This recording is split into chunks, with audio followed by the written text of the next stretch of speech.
Radhe Radhe. AC যখন জেনে যাই, আর কোনদিন তোমাদের চরণ আমার দর্শন হবে কিনা জানি না মা, তবে একটা জিনিস জেনে রেখো মা, অনেকে বলে এসেছি খালি হাতে যাব খালি হাতে, তাই না? মায়েরা কি বলছো গো? তাই তো? ঠিক না? রাধে রাধে। কেউ কিছু বলবে না বাবা, তোমরা কেউ কিছু বলবে না, যা বলার আমি বলবো। আস্তে, ঠিক আছে? এসেছি খালি হাতে যাব খালি হাতে, তাই তো নাকি?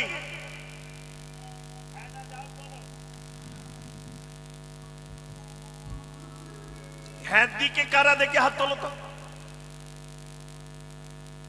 এই কজনে হ্যাঁ দিকে। আর নার দিকে কারা? নার দিকে ওই একজন আছে না?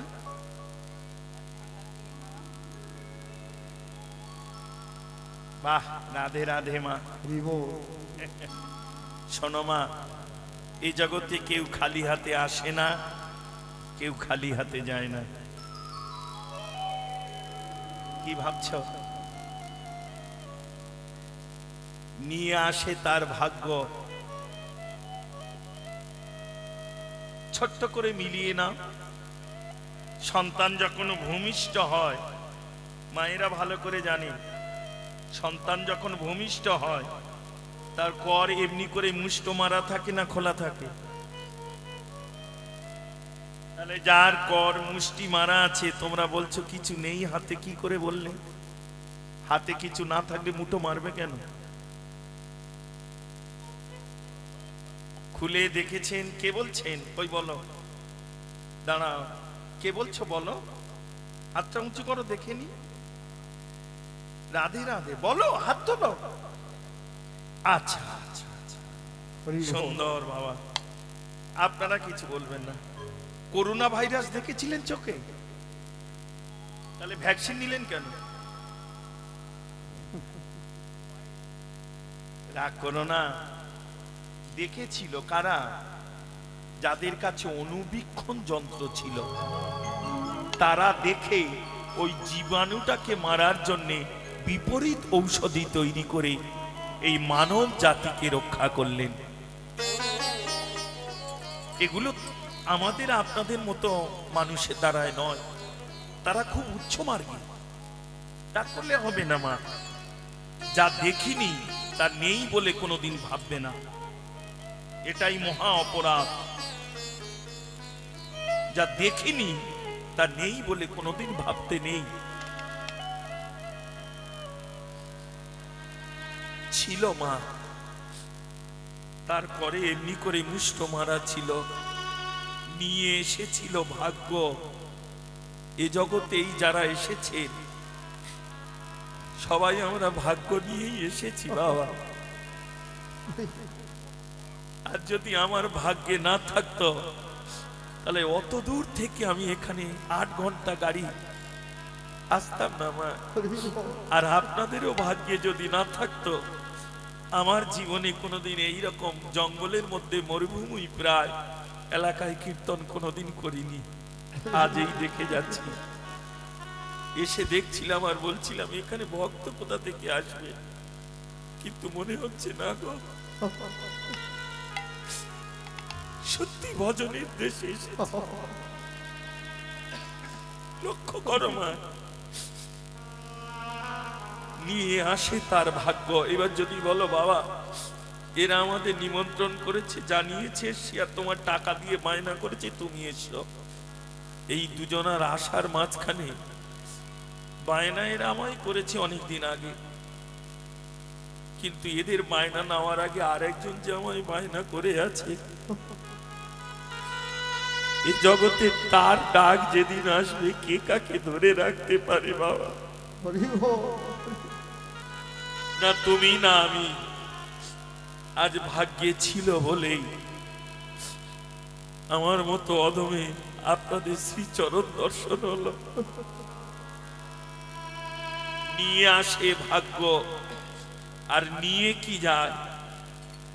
নিয়ে যায় তার কর্ম। এই যে আপনারা এখানে এসেছেন, কি নিয়ে যাবে? কর্মটুকুই।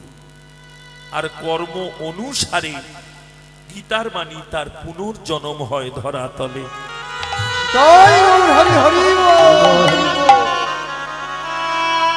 কর্ম কোনোদিন মরে না, যতদিন ধরিত্রী থাকবে কর্ম তার। বিবেকানন্দ কবে গেছে, ক্ষুদিরামের ফাঁসি কবে হয়েছে, আজও কিন্তু সেই দিন টেনে কর্ম আর নিয়ে আসে তার ভাগ্য। ডক্টর মহানামব্রত ব্রহ্মচারী টিকা একটা বলি, শোনো। এই যে বাবা বললো না, আমি দেখতে পাই না, কিছু থাকে না, মিলিয়ে নাও।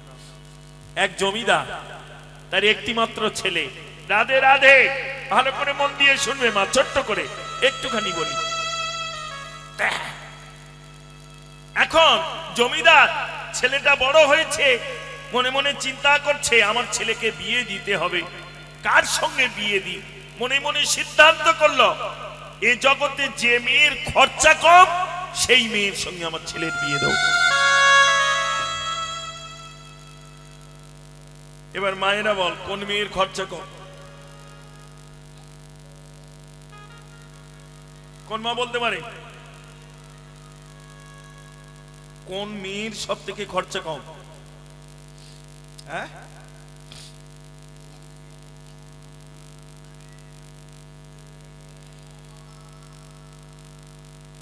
রাধে রাধে। কথা না বললে কীর্তন হবে না।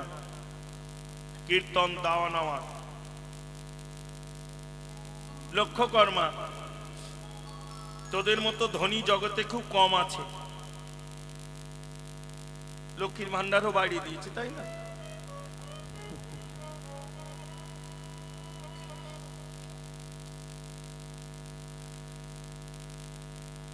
বিয়ে করলেই 25,000 লক্ষ্মীর ভান্ডার।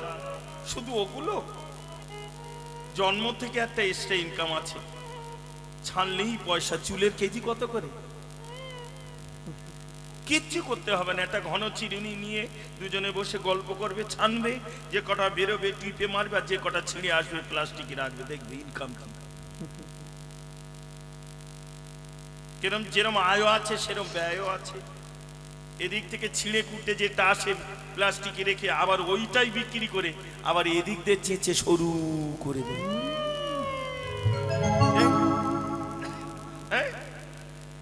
এদিক দিয়ে চেঁচে সরু করে দেয় না?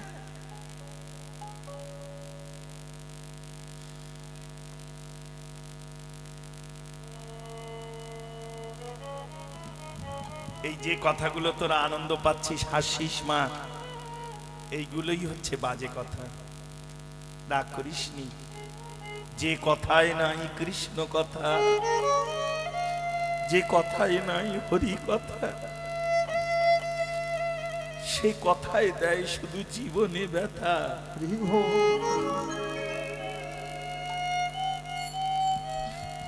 হরে কৃষ্ণ, হরি বল, রাধে রাধে মা। এ জীবনে সেই মায়েদের খরচা কম যে মায়েরা গোবিন্দ সেবা দিতে নিজের দেহ সুখ ভুলে গেছে।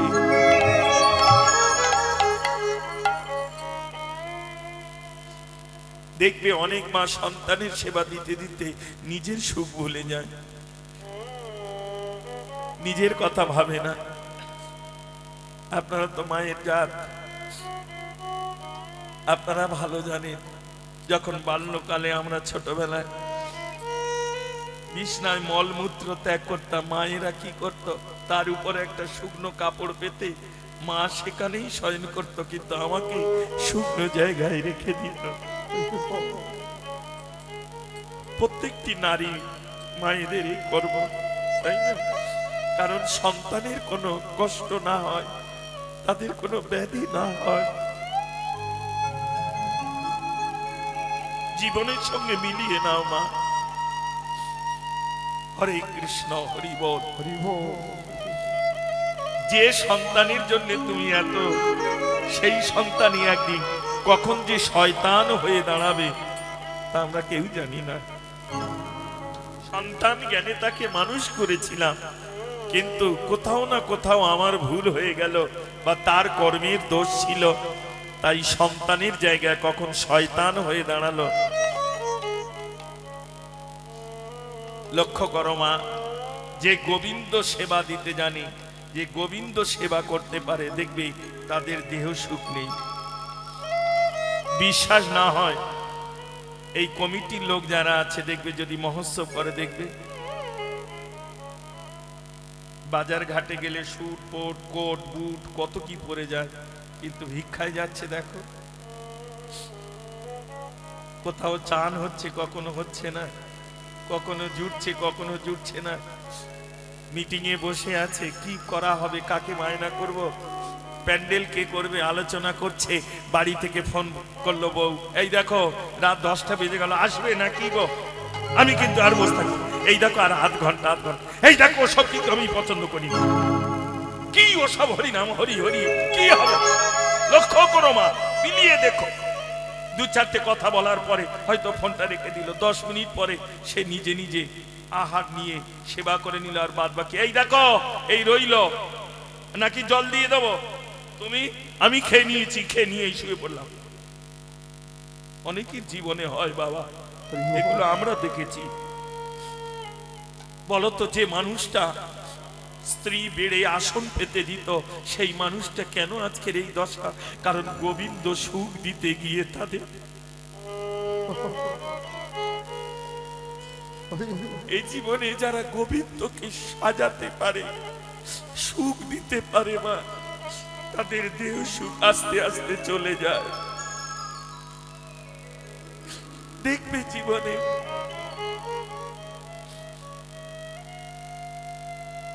জমিদার ওই বৈষ্ণব বাড়ির মেয়ের সঙ্গে ছেলের বিয়ে দিল, কিন্তু মায়েদের মধ্যে বাপের বাড়ির কিছু আচরণ থেকে থাকে। যতই শ্বশুর বাড়ি আসুক না কেন, বাপের বাড়ির কিছু আচরণ তার ভিতরে থাকে। ওই জন্য অনেক সময় শাশুড়ি মায়েরা যারা হন তারা বলেই ফেলেন মাঝে মাঝে, তোর বাপ মা কিছু শেখাই নাই, তাই না মা? বাপের বাড়ির আচরণ তার ভিতরে থাকে। এখন এই ছোটবেলায় থেকে বৈষ্ণব বাড়ির মেয়ে দেখে এসেছে এইভাবে এইভাবে, শ্বশুর বাড়িতে এসে জমিদার বেশ কিছুদিন যাওয়ার পর একাদশীর উপবাস করে দ্বাদশী প্রভাত কালে এক বৈষ্ণব এসে দাঁড়ে দাঁড়িয়েছে। হরে কৃষ্ণ মা, কিছু নামের ভিক্ষা দেবে? কাল একাদশীর উপবাস গেছে, আজকে 9:32 মধ্যে পারো না,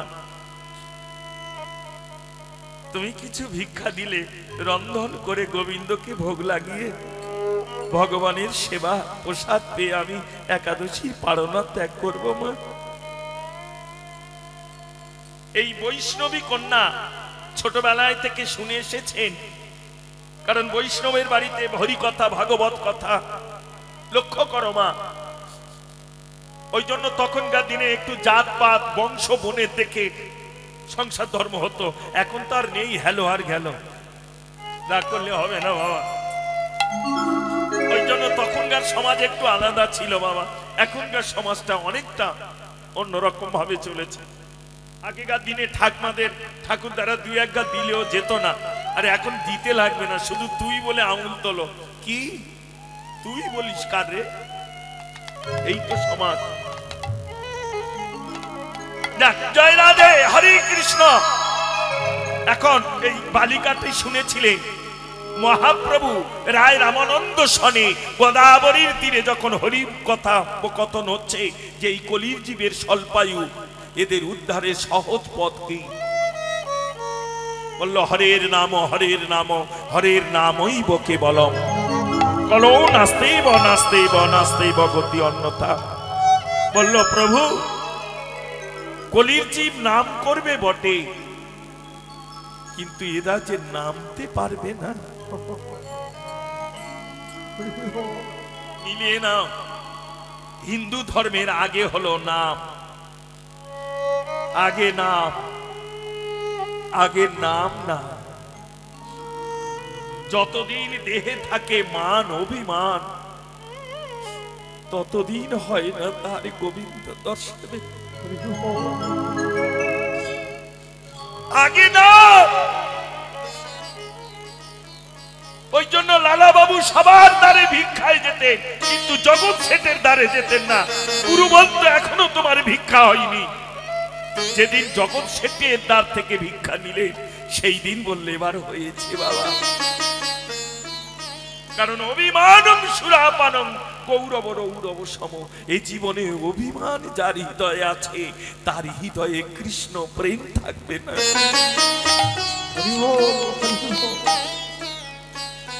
আগে নাম নেমে যদি করতে পারো নাম, নামই তোমায় নিয়ে যাবে একদিন নিত্যধাম।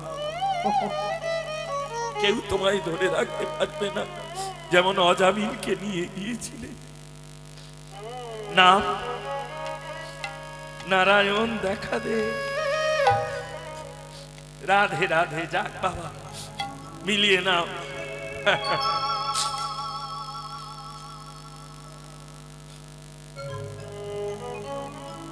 রায় রামানন্দ যখন এই কথা বললেন, মহাপ্রভু বললেন তাহলে আর তিনটে সহজ পদ আছে বলে দিই। প্রথম হলো নামে রুচি। এ জগতে যার নামের প্রতি রুচি ভক্তি শ্রদ্ধা এসে যাবে সে অনায়াসে নিত্য গোলক ধামে যেতে পারবে। নামের প্রতি রুচি শ্রদ্ধা ভক্তি হয়েছিল ধর্মরাজ পরীক্ষিতের। দ্বিতীয় হলো জীবে দয়া।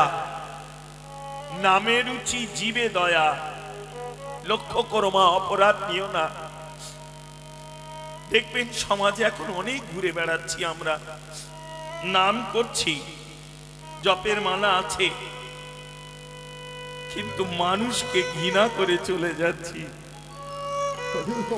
না গো, জীবে প্রেম করো, জীবের প্রতি দয়াশীল হও।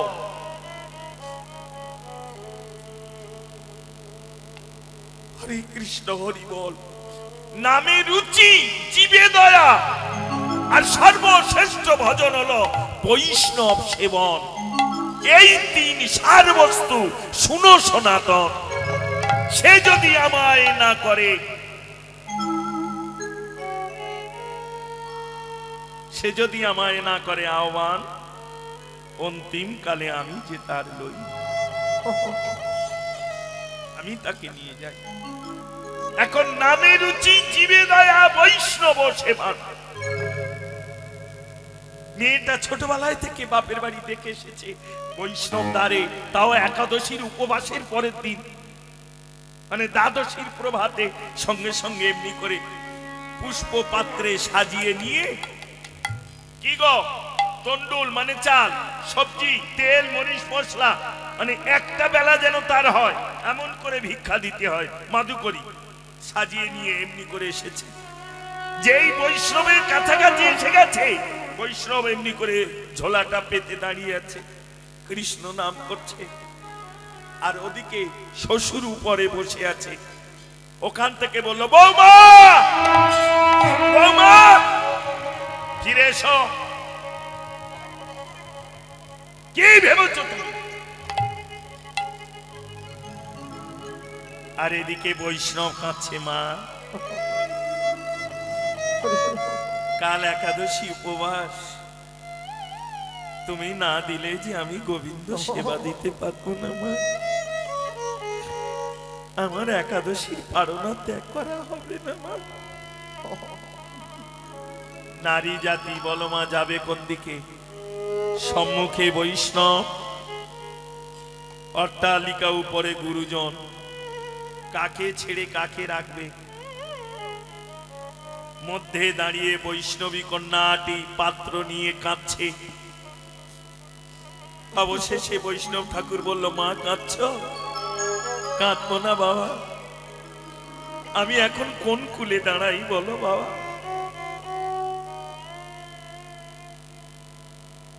অবশেষে বলল, মা তুমি কেঁদো না। না বাবা আর কাঁদবো না। তবে শোনো বাবা,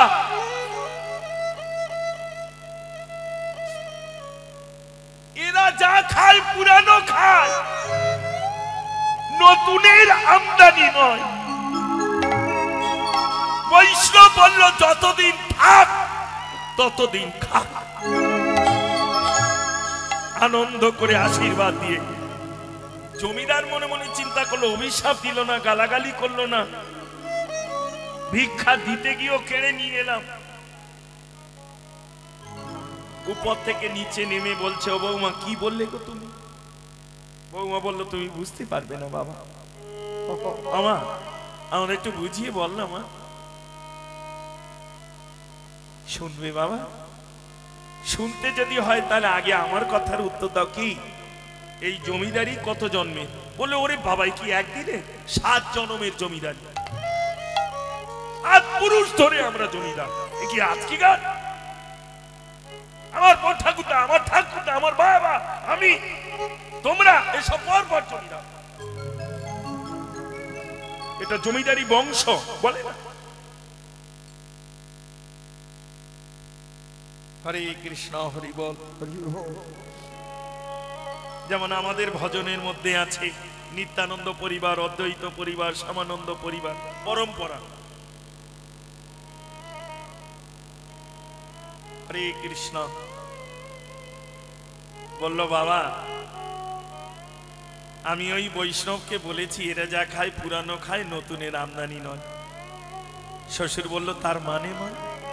বলল, তার মানে এটা হলো এই জমিদারিটা তোমাদের 7 জন্মে। বলল, হ্যাঁ। তাহলে বাবা পূর্ব জন্মে যদি তুমি কর্ম না ভালো করতে, ভগবান এই জন্মে যদি তোমার জমিদারি বংশে জন্ম না দিত, তাহলে তুমি তো জন্মে সোনার চামচ পেতে না বাবা। কারণ এই জমিদারিটা তো তোমার নয়, তোমার বংশ পরম্পরা। তুমি কর্ম অনুসারে জন্ম গ্রহণ করে সব পেয়ে গেছো না চাইতে। কিন্তু ভেবে কি দেখেছো বাবা, এই জন্মে তো তুমি সাধুগুরু বৈষ্ণব, জীব কাউকে তো কিছু দিয়ে গেলে না, রেখে গেলে না। পর জন্মে যদি গোবিন্দ তোমায় মুচি করে জন্ম দেয়, যদি কোনো দিন দরিদ্র কাঙালের ঘরে জন্ম দেয়, বৃদ্ধ বয়সে শ্বশুর বলল, মারে এতদিন পরে আমি পেয়েছি তোরে,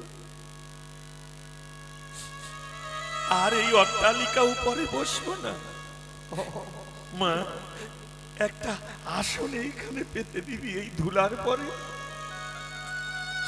এই পথের পাশে ধুলার পরে পেতে দিবি। কেন বাবা? আমি এইখানে বসবো, সূর্য উদয় থেকে অস্ত পর্যন্ত আমি এখানে বসে থাকবো। কেন বাবা? এই পথ দিয়ে যদি কোনো ভক্ত বৈষ্ণব যায়, আমি তার চরণ ধরে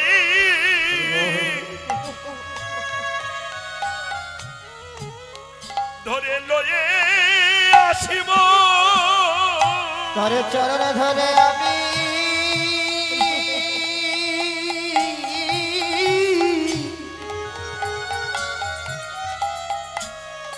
লয়ে আসিব,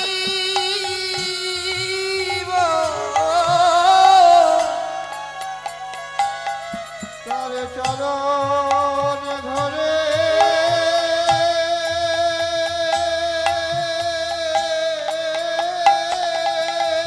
ধরে লয়ে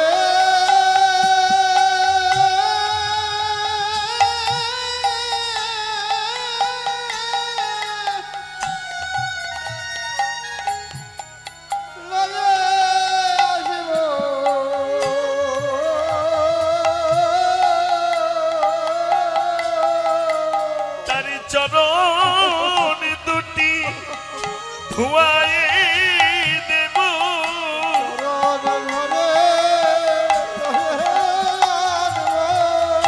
আরে চরণ দুটি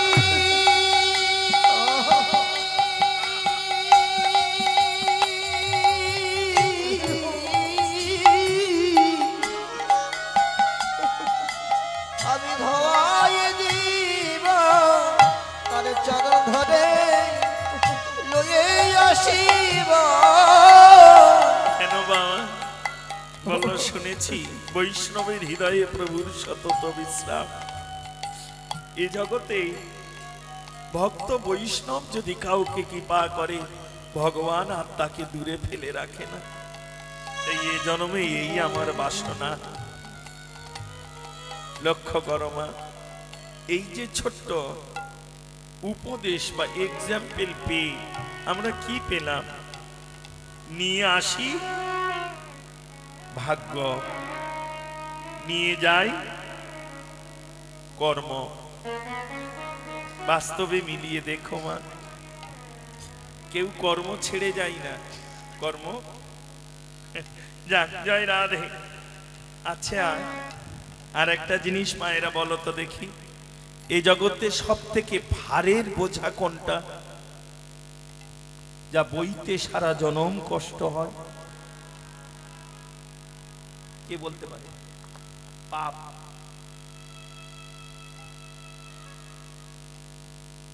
এক নিমিষে পাপ ক্ষয় হয়। পাপ আবার কোনো বোঝা নাকি? কে?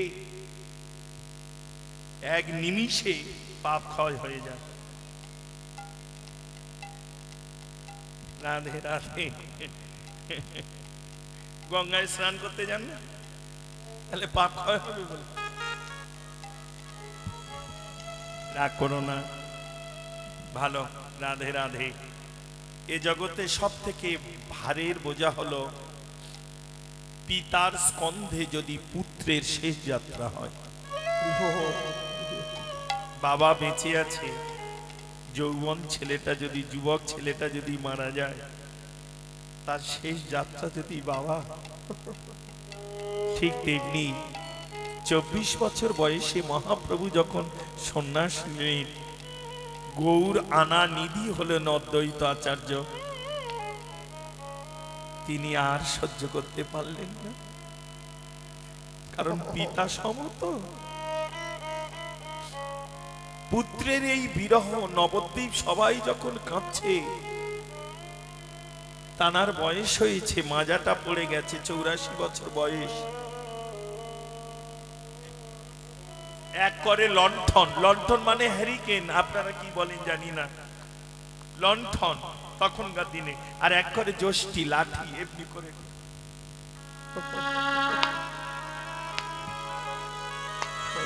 কেউ কেউ ছুটে এলো আচার্যদের, শুনেছে আমাদের দয়াল গৌরহরি, আমাদের পতি পাবন গৌরহরি আর নেই। কেউ কেউ বলল সচির নন্দন নিমাই নবদ্বীপ ছেড়ে না জানি কোথায় চলে গেছে।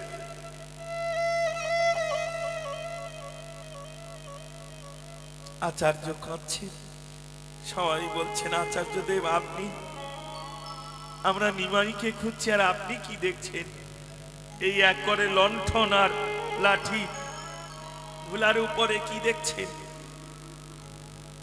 অদ্বৈত আচার্য বলল শোনো, তবে তোমাদের যৌবনের রসে তোমরা বেড়াও ঘুরে, তোমরা ডাকো নিমাই নিমাই বলে, দেখো নিমাই নিমাই বলে, কেউ বা ডাকো হা গৌর হা গৌর হা গৌরী বলে, হগৌরি হগৌরি বলে।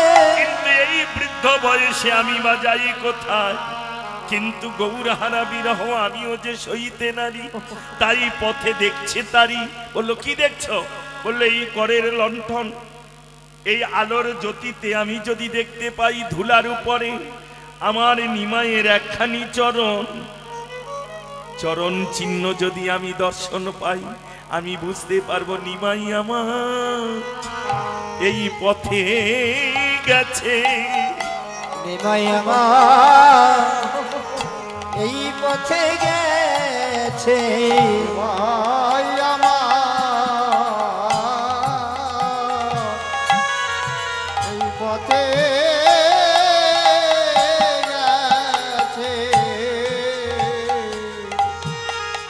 আমি খুঁজে খুঁজে খুঁজে বেড়াই তারে, আরে নিমাই আমার এই পথে গেছে খুঁজে খুঁজে খুঁজে বেড়াই তারে নিমাই আমার এই পথে গেছে। তাই বৈষ্ণবগণ এমনি করে কাঁদে, যে ভক্ত যে রসে সেই রসের পাত্র নিয়ে দাঁড়ায় কাঁদে। কাঁদিছেন শ্রী অদ্বৈত শ্রীবাস। শ্রীবাস কে গো? নবদ্বীপে অগণিত ভক্ত ছিল, কিন্তু সবার ঘরে মহাপ্রভু যেতেন না। শ্রীবাসের ঘরে কেন? শ্রী শব্দের অর্থ সুন্দর, আর বাস মানে ঘর। রাগ করিস না মা, এই যে অগণিত ভক্তগণ তো, তাই না? কিন্তু কোটিতে কোটি, এর মধ্যে একজন হবে কিনা বলা যাবে না। ভক্ত বড় শক্ত মা। অনাদিকাল ধরি যদি করো হরিনাম সংকীর্তন, তথাপি না পাইবের ব্রজের ব্রজেন্দ্র নন্দন। এত সহজ বস্তু নয় বাবা, অপরাধ নিস না। শ্রীবাস, শ্রী শব্দের অর্থ সুন্দর, আর বাস মানে ঘর। এ জীবনে সবার জন্য সাজিয়েছ, কিন্তু বলতো ভগবানের জন্য কতটুকু সাজিয়ে রেখেছ? রাধে রাধে।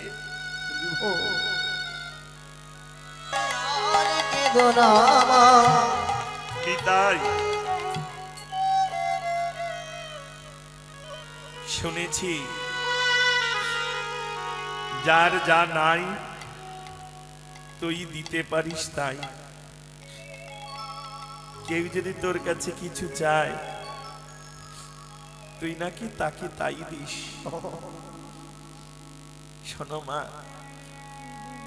মহাপ্রভুর থেকে আমার নিতাই চাঁদ বড় গো। কারণ আমরা সবাই মহাপ্রভুকে বলি পতিত পাবন, আর নিতাইকে বলি দয়াল নিতাই। নামের তাৎপর্য আছে মা, ভজনেরও তাৎপর্য আছে। পতিতকে যিনি উদ্ধার করেন তিনি পতিত পাবন, আর দয়াল নিতাই যিনি সবাইকে সর্বক্ষণ দয়া করে যাচ্ছে।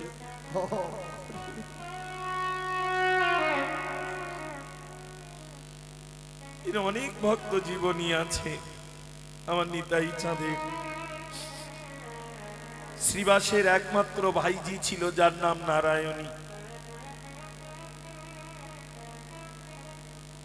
একদিন শ্রীবাস অঙ্গনে কীর্তন করছেন, কীর্তন করতে করতে মহাপ্রভু ঘর্মাকৃত কলেবর অর্থাৎ ঘাম ঝরে ঝরে পড়ছে। নিতাই চাঁদের অঙ্গ হতে ঘাম ঝরে পড়ছে। নারায়ণী তা দর্শন করছেন। কোন শাস্ত্রে আছে মা তিনি বাল্য বিধবা, আবার কোন শাস্ত্রে আছে তিনি কুমারী।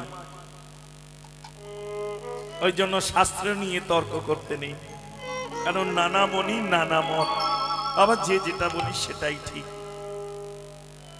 দেখবেন প্রকৃত গুণী যারা, তারা শাস্ত্র নিয়ে কোনোদিন। জয় রাধে, হরে কৃষ্ণ, হরি বল। আহা,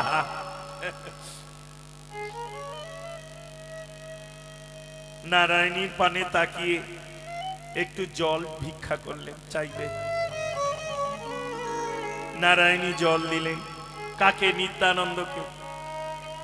নিত্যানন্দ শীতল বাড়ি পান করে বলল, নারায়ণী রে, কি আর আমি তোকে দেব? তা আমি আশীর্বাদ করি, তুই সুপুত্রের জননী হ। এখন নিতাই চাঁদ যখন আশীর্বাদ দিয়ে দিয়েছে, মহাপ্রভু তাকিয়ে দেখলো নিতার পানি। ও নিতাই, তুমি কাকে কি দিলে? যদি কুমারী হয় তাহলে কুমারী মেয়ের সন্তান, আর তখন ব্রাহ্মণ সমাজ। লক্ষ্য করো, অপরাধ নিঃসামা তখনকার সমাজ। আবার যদি বিধবা হয় তাহলে বিধবা মায়ের সন্তান। নিতাই পানে যখন মহাপ্রভু তাকালো, নিতাই বলল, আমি তো পাগলা নিতাই, আমার কিছু জানার নেই, তবে আমি দিয়েছি ভাই, এবার দিবি কিনা তোর ব্যাপার। আমি যখন আশীর্বাদ করে দিয়েছি এটা। মহাপ্রভু বলল, নারায়ণী একটু তাম্বুল সেবা দিবি, অর্থাৎ পান নিয়ে এসে সেবা করলেন। চর্বিত তাম্বুল অর্থাৎ পানটাকে চিবিয়ে যে ছিবড়াটা থাকে সেইটা নারায়ণীর করে দিল, বলেনি এটা ফেলে দে। ছোট্ট বালিকা মনে মনে চিন্তা করলো, যার চরণধুলি পাওয়ার জন্য কত যোগী ঋষি মহর্ষি দেবর্ষি কাঁদে, তার বদনের চর্বিত তাম্বুল আমি এ জগতে ফেলবো কোথায়? অনেকক্ষণ তিনি ওই তাম্বুল পানের ছিপড়াটা নিয়ে মনে মনে ভাবছে, না ফেলার জায়গা নেই, যদি ফেলতে হয় একটা জায়গায় ফেলবো, আমার বদনে। এই সেবা করলেন। ওই চর্বিত তাম্বুল সেবার পর নারায়ণী গর্ভবতী হলেন। তার গর্ভের সন্তানের নাম হলো বৃন্দাবন দাস ঠাকুর, যিনি পূর্ব জন্মে ছিলেন ব্যাসদেব, যার ভাগবত লিখে স্বাদ মেটেনি। এ জন্মে তিনি এসেছেন চৈতন্য ভাগবত লিখবে বলে। এর অনেক প্রমাণ। জয় রাধে। সেই সকল ভক্তরা আজ দাঁড়িয়ে দাঁড়িয়ে কাঁদছে। লক্ষ্য করো মা, যারা ওই যুগল চরণ বিনে আজ জানতো না, তারাই কাঁদছে গো। বৈষ্ণব মহাজন বলল, এই দেখো নির্জনে একাকিনী নয়ন মুদ্রিত করে কাঁদে। রাধে রাধে।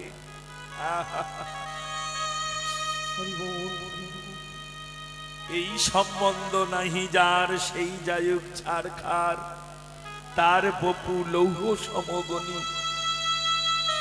এই তো মা, আপনারা এতজন এসেছেন, সত্যি করে বলো তো মা, আমি জানি না কজন দীক্ষা নিয়েছেন, কজন গুরুচরণ আশ্রয় করেছেন, আমি জানি না, তবে যারা যারা নিয়েছেন নিত্য গোবিন্দ সেবা করেন, সত্যি করে বলো তো ভগবানের সঙ্গে তোমাদের সম্পর্কটা কি? কোন অধিকারে তুমি তার সেবা দাও?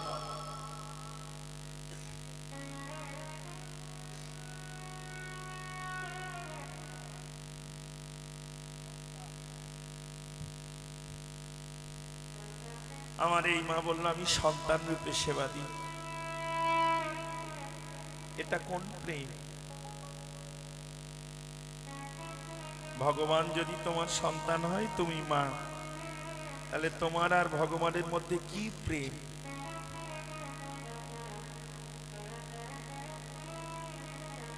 বলো।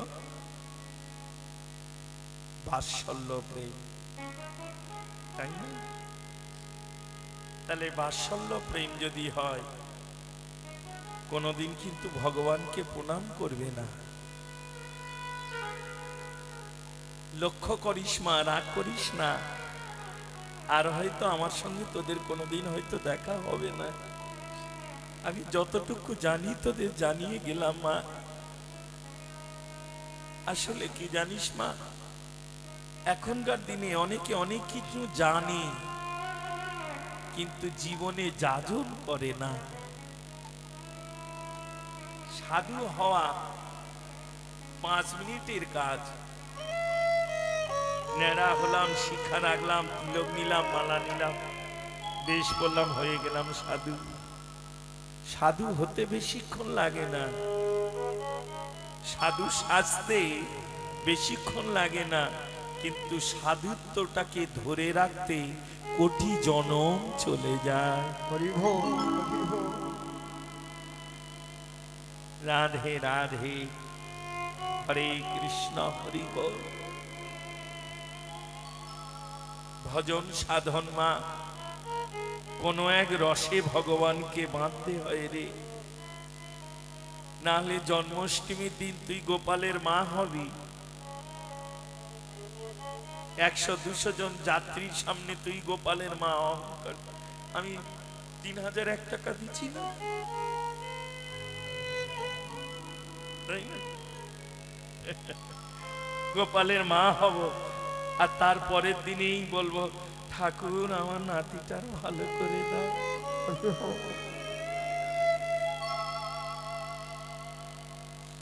তাহলে বলো না হলো? যাকে কাল তুমি ছেলে বলে উপবাস করে কোলে নিলে, একদিন না যেতে যেতে সব ভুলে গেলে।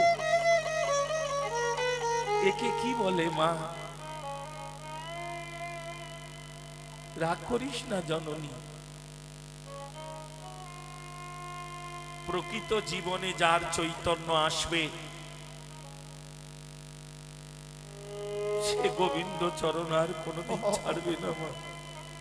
তবে কার যে কিসে চৈতন্য জাগবে তা আমরা কেউ জানি না।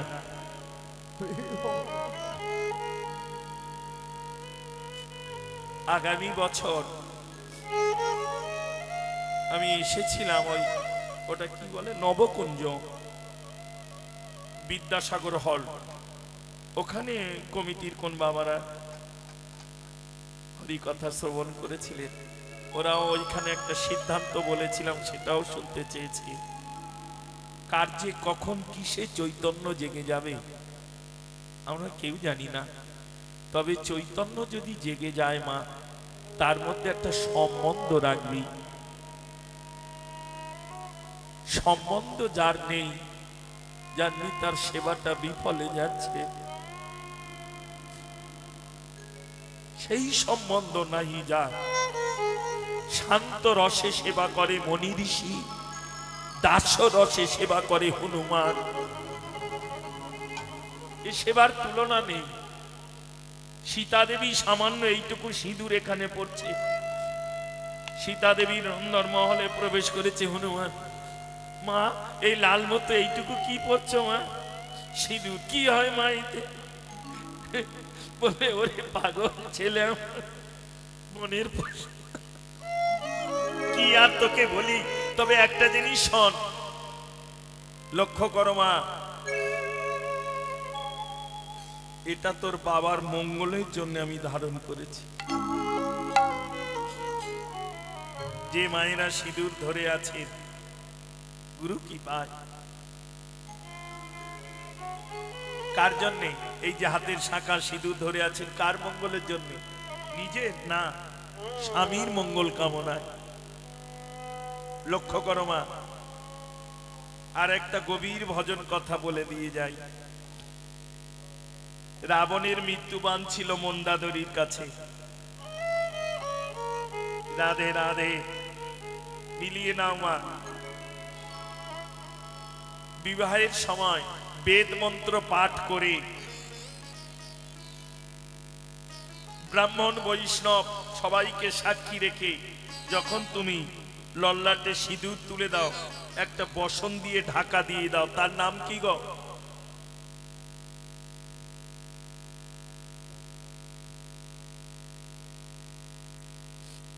লজ্জা বস্ত্র না?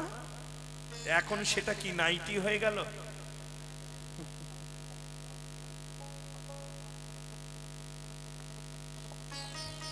রাগ করিস না মা। এ জীবনে যত ঢাকা দিয়ে রাখবি তত স্বামীর পরমায়ু বৃদ্ধি হবে, যত আলগা করে দিবি তত তাড়াতাড়ি ক্ষয় হবে। তখনকার দিনের বাপ ঠাকুমাদের দেখেছি, আহা ঠাকুমা জেঠিমাদের দেখেছি গো, ওই জন্য তখন একটু রাগ করিস না মা, অপরাধ নিস না মা। রাধে রাধে। চেষ্টা করো মা ঢাকা দিয়ে রাখা। কৃষ্ণ ভজনটাও তাই, সব সময় ঢেকে রাখার চেষ্টা করো, আলগা রাখতে নেই। লোক দেখিয়ে জীবন ভজন হয় না মা। ভজন একটু নির্জনের জায়গা, সব সময় ঢেকে রাখো। তা যাক, কার যে কখন চৈতন্য জাগবে। তাহলে শান্ত রসে মনি ঋষি, দাস রসে হনুমান বললে এটা তোর বাবার মঙ্গলের জন্য। হনুমান তাড়াতাড়ি করে বাইরে এসে খুঁজছে, যেখানে যত সিঁদুর পেয়েছে সব গায়ে ঢেলেছে। ঢেলে নিয়ে রাস্তা হয়ে গেছে। প্রভু রামচন্দ্র দেখে হাসতে লাগলেন, ও হনু, তোমার এ বেশ? এ তোমার কোন বেশ? কেন ঠাকুর? এমন করে কেউ গায়ে সিঁদুর মাখে? কি হবে সিঁদুর মেখে? ঠাকুর তুমি জানো না কি হয়, আমি জানি, আর আমার মা জানে। তুই জানিস আর তোর মা জানে? কি রে? রাম জিজ্ঞাসা করছে, কি সেটা? বললো, ঠাকুর তবে শোনো, অন্দরমহলে গিয়েছিলাম, দেখি মা দর্পণের সম্মুখে দাঁড়িয়ে এমনি করে শীতে সিঁদুর পড়ছে। আমি জিজ্ঞাসা করলাম, মা এটা কি? বললো, সিঁদুর কি হয় মা? বলল, মাথায় রাখলে বা শীতে রাখলে তোর বাবার মঙ্গল হবে। তা মা যদি ওইটুকু সিঁদুর ধরে তোমার মঙ্গল হয়, তাই আমি চিন্তা করলাম আমি সর্বঙ্গে সিঁদুর মেখে থাকবো যাতে তোমার মঙ্গল হয়। ঠাকুর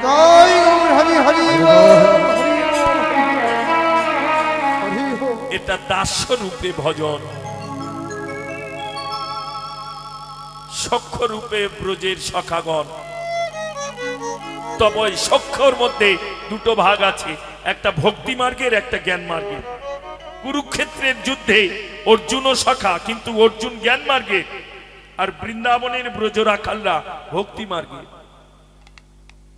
তারপরে মাধুর্য রস, মাও আছে অনেক, যশোমতী, দেবকী, চন্ডালের মেয়ে শবরী।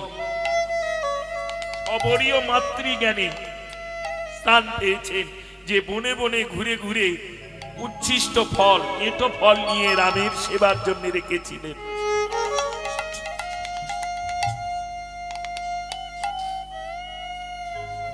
এই যে বলছো না মা, খুব ভালো লাগলো যে আমি ভগবানকে ছেলে জ্ঞানে কোনোদিন দুধ সেবা দিতে গেলে নিজে ফুঁক দিয়ে দিয়ে ঠান্ডা করে তবে ভগবানকে ধরবে, এই জ্ঞান থাকে? নামেই শুধু মা হয়, রাগ করবি না মা। বাৎসল্য প্রেমে বড়, তবে কার যে কিসে চৈতন্য জাগবে কেউ জানি না। একজন মিলিটারি সারা জীবন দেশকে সেবা করলেন, দেশ সেবার অন্তে মানে রিটায়ার হয়ে তিনি গৃহে ফিরেছেন। সুন্দর একটা বাড়ি করেছেন, বাড়ি করে কিছুটা দূরে বাজারে চিন্তা করছে, সারা জীবন তো আমি দেশ সেবা করলাম, তেমন একটা কিছু করব যা জগতে জনগণের সেবা হবে। তাই তিনি একটা ঔষধের ফার্মেস খুললেন। ঔষধ, এটাও একটা সেবা মা, না করবি না? এও এক সেবা। আমরা ভাবি সাধু হলেই সেবা করা যায় না, যারা নার্স তারাও কিন্তু সেবা করে। একজন মৃত্যু পথযাত্রীকেও তারাও সেবা করে মা। হয়তো জীবিকা নির্বাহের জন্য কিছু অর্থ তারা পায়, কিন্তু সেবা করে। দেখবে অন্তিম কালে শেষ সময় ওই নার্সরা তার বদনে জল দেয়। হয়তো কেউ থাকি না, কিন্তু তারা দেয়। এও একটা সেবা বাবা। এই যে মিলিটারিরা দিন রাত দাঁড়িয়ে ভারত মাকে সেবা করছে, কি ভাবছে এটা সেবা নয়? এই প্রশ্ন আমি আমার গুরুদেবকে করেছিলাম, যে গুরুদেব, যারা মিলিটারি তারা যদি যুদ্ধক্ষেত্রে গিয়ে গুলি খেয়ে মারা যায়, তাহলে সে কি নরকে যাবে না স্বর্গে যাবে?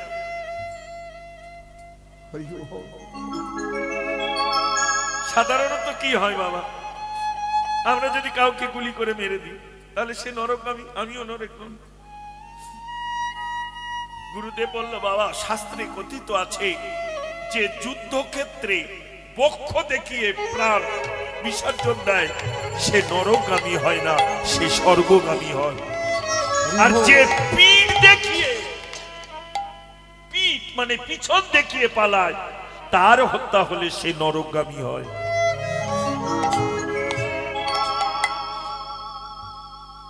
হরে কৃষ্ণ, হরি বল। ওই জন্য জ্ঞানীজনরা বলেছিলেন, কোথায় স্বর্গ কোথায় নরক কে বলে তা বহুদূর, মানুষের মাঝে স্বর্গ নরক মানুষেতে। তুমি যদি বক্ষ দিয়েই গোবিন্দকে ভালোবাসো তুমি স্বর্গে যাবে, আর মায়ার কপানলে কামনা বাসনার ঘরে গোবিন্দকে যদি সব সময় পিছন দেখিয়ে চলে যাও, তুমি চিন্তা করো তারা যেমন যুদ্ধক্ষেত্রে, তেমনি তুমিও তো এই সংসার যুদ্ধক্ষেত্রে পড়ে আছো।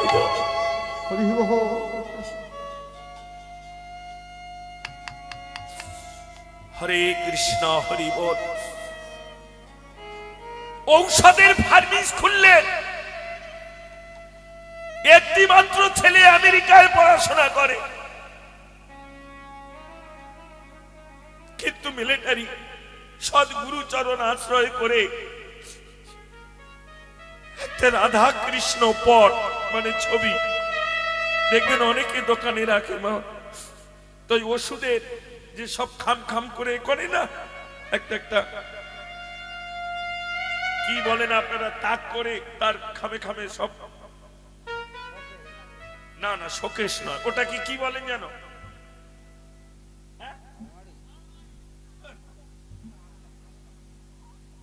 আলমারি না, আলমারিতে দিয়ে দেয়। আর সেই যে খোপ খোপ করা থাকে না, তক্তা দিয়ে বা কাঠ দিয়ে মেরে রাখে, এইটাতে গ্যাস্ট্রিকের ওষুধ থাকবে, এইটাতে আলসারের ওষুধ, এইটাতে লিভারের ওষুধ, এইটাই কিডনির ওষুধ, সব ভাগ ভাগ করে থাকে না। যাকে বাবা আমি জানি না, ও ব্যবসা আমার নিয়ে আমার না, যারা আছে সে জানে। তো একটা খামের মধ্যে, খাপের মধ্যে রাধা কৃষ্ণ ছবি সুন্দর করে নিত্য ধূপ দেয় আর কাঁদে, গোবিন্দ তোমার কাছে চাইবার আমার কিছু নাই,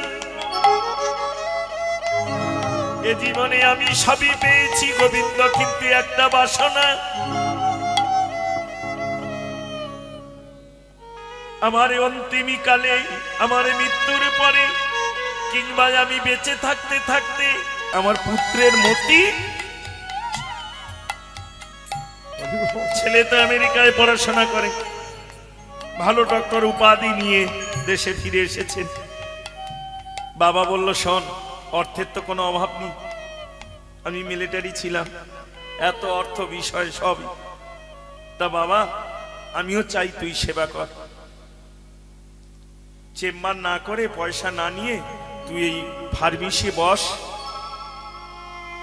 যারা আসবে কেউ ডাক্তার দেখাতে পারলো ভালো, না পারলে একটু দেখে তাদের ওষুধ দিস, জানবি এটাও একটা সেবা রে বাবা।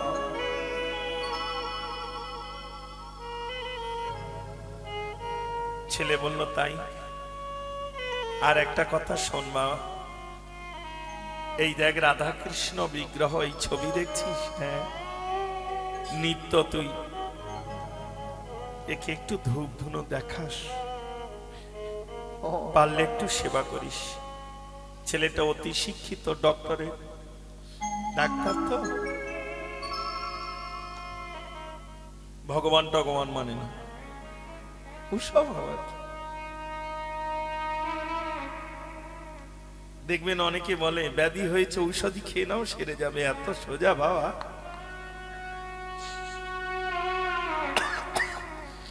জয় শ্রী রাধে। বলল বাবা তবে সেবা দিস আর না দিস আমায় একটা কথা দিবি? বলো বাবা। বললো এখান থেকে ওই ছবিটা কোনোদিন বাইরে ফেলে দিবি না, কথা দে। আমি যদি মারাও যাই এই রাধা কৃষ্ণ বিগ্রহ, এই যে ছবি, এই পটটা কোনোদিন তুই ফেলে দিবি না। আর যদি কোনোদিন মন চাই তুই সেবা করিস। এই কথা বলে কিছুদিন পরে বাবা মারা গেলেন। বাবা মারা যাওয়ার পর বাবার ক্রিয়াকর্ম সবই করলেন, অর্থবান তো করে চেম্বার, আহা হা, ফার্মিস খুলে নিত্য ঔষধি, যেমন বাজারের মধ্যে দোকান মা।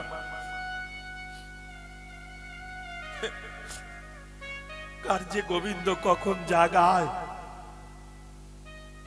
হরি বল মা, কার যে কখন জেগে উঠবে জগতে আমরা কেউ জানি না।